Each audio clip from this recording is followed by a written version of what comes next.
Growing opposition to mandatory childhood vaccines in Canada. A new Angus Reid poll was showing 1 in 6 parents reported being strongly against vaccinating their children. That's a 4-fold increase from 2019. So we've called on Dr. Isaac Bogosh, infectious disease specialist, to get into these numbers a little bit more. First of all, I feel like I know the answer to this, but I'm going to ask you to say it anyway. How are you reacting to these results? Obviously, we don't want to see results like this. It's extremely important to have children vaccinated with the routine childhood vaccine schedule.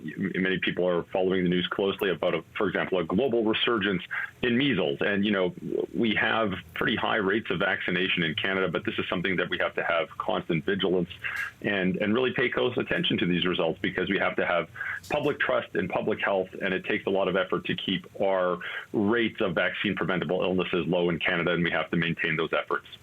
Yeah, what kinds of concerns have you heard patients raise when it comes to childhood vaccines? Like, obviously, this is a parent decision at this point, and some parents are resistant, and it depends where you are in the country. Yeah, exactly. I think it's hard to make broad statements over 40 million Canadians, and certainly there's different pockets within Canada where there's some places have higher rates of vaccinations, other places have lower rates of vaccination.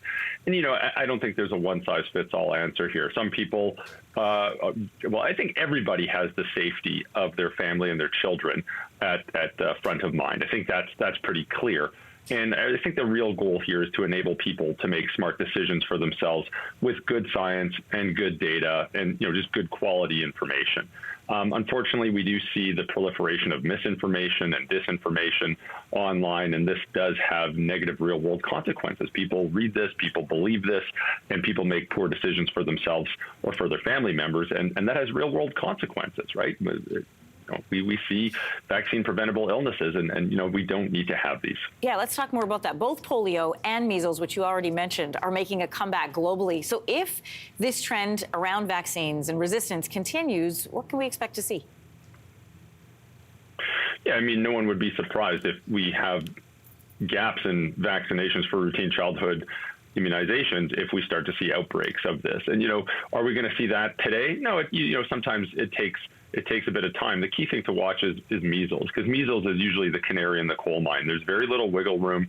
You have to have high rates of measles vaccinations to prevent outbreaks of measles. And if you start to see cases of measles, that's obviously troubling for many reasons. One, measles is a nasty infection, but number two is that it's also a sign that there's other public health programs and other vaccine programs that are lapsing as well. And so when you start to see measles, it's unfortunately a sign of other significant issues brewing underneath the water as well.